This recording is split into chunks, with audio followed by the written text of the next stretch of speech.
Alright, for today's project, we're going to be removing the race face turbine crankset and then replacing the cinch chainring on here. So we'll just go ahead and dive into this project. So to start with, we're going to move this chain guide out of the way. And then this is standard removal, so righty-tighty, lefty-loosey. Put some pressure in here.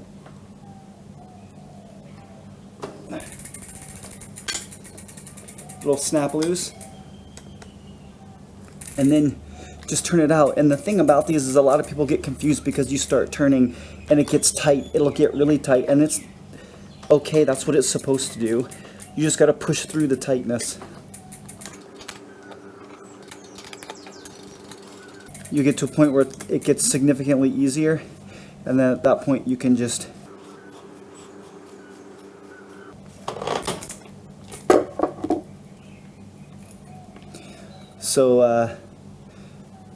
crank arm with the chain rings off. Simple as that to remove the rest of the crank arm.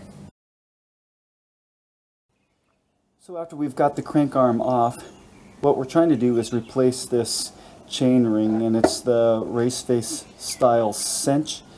You can see on my particular chain ring that I've got broken teeth on it. It's pretty worn out. It was causing the chain to rub and do weird things. So in order to remove the chain ring, you're going to need a bottom bracket tool. This is what we used to remove the old square taper style bottom brackets.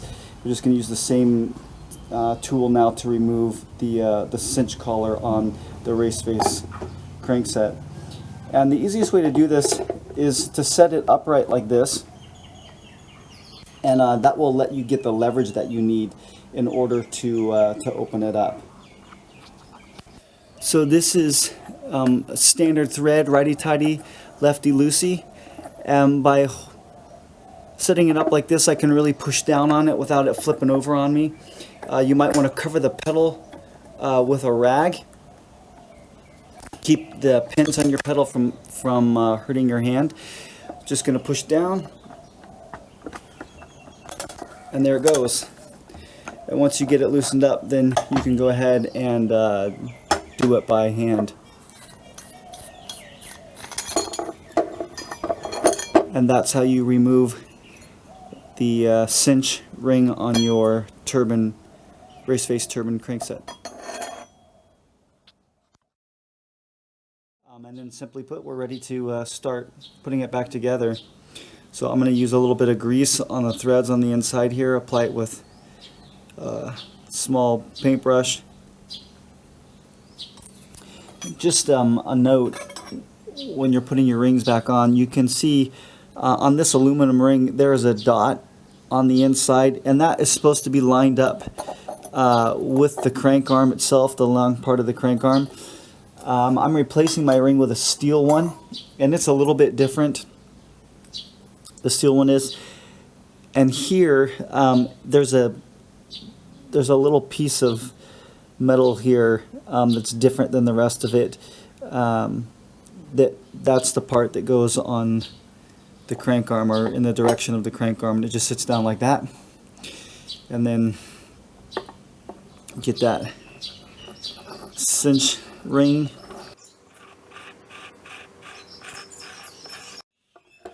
Just hand tighten that, and then once you get it hand tightened, you can switch over to the wrench.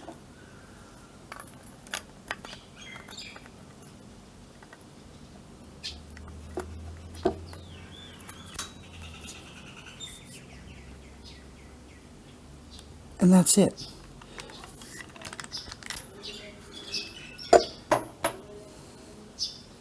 Now ready to go.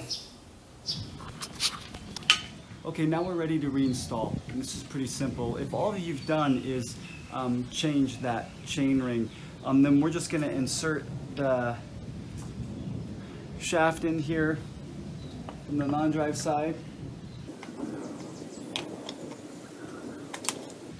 Goes all the way through like that. Then you have a plastic cap that that goes here. Put that plastic cap on there, and then make sure you put your crank arm on correctly and at 90 degrees from the other side. You take an 8mm Allen key and then you screw that down tight up to 40 Newton meters, and that's basically how it's done. If you've done a little more, like change your bottom bracket or made any kind of adjustments, you're going to have an issue, potentially have an issue here with the length.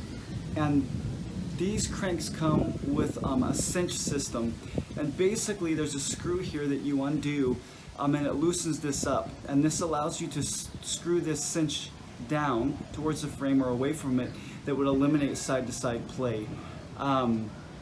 It's pretty simple to figure out, but if you haven't made any adjustments besides changing your chainring or swapping out bearings on your bottom bracket, then there's no need to play with that at all. Hope you enjoyed the video. I'll go wrench on your bikes.